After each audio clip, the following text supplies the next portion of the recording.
असलामुअलैकुम तमाम दोस्तों ਨੂੰ ਬੰਦਾ ਨਾਚੀਜ਼ मलिक निसार सायर लावा ਦੀ ਤਰਫੋਂ ਮੁਹੱਬਤਾਂ ਭਰਿਆ सलाम और तमाम अहले ज़ौक़ दोस्तों की नज़र नौजवान पंजाबी शायर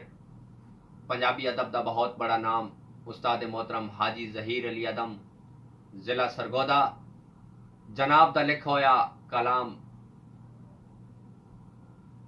मैथू इंज बद जन किसे कर सटे आई मेरा सांगा खत्म कितोई मैथू इंज बद जन किसे कर सटे आई मेरा सांगा खत्म कितोई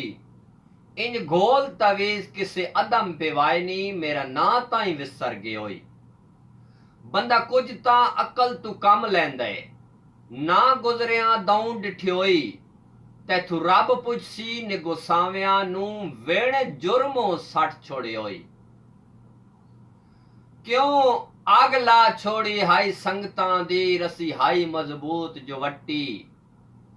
क्यों आग ला छोड़ी हाई संगतां दी रसी हाई मजबूत जो वट्टी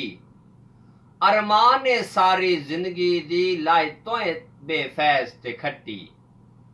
तैनू के पता तेरे हिजर च पई किवें अदम बीमार ने कट्टी फिलहाल ते कुछ ना कह सकदा मैं रब दी जात ते सट्टी और उदा बचन दे घट अमकान होंदिन उदा बचन दे घट अमकान होंदिन सप लड़े जां अदम जरीला रबो आई होवे मौत त टल नहीं सकदी करे लख लुकमान कोई हीला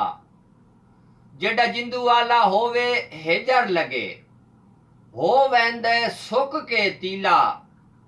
बंदा वधिया नाल ते मरदा कोई नहीं सौ रब दे कोल वसीला दे दीद दा पानी रब दे नां ते मेरी मोहसिन अख ते रिहाई नू दे दीद दा पानी रब दे नां ते मेरी मोहसिन अख ते रिहाई नू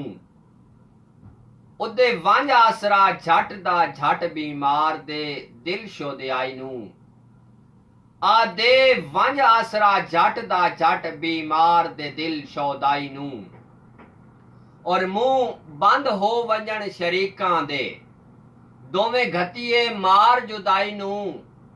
मैं अदम दबेली हट आया 10 कमली इस मुल्खाई नू। बहुत मेहरबानी, बहुत शुक्रिया।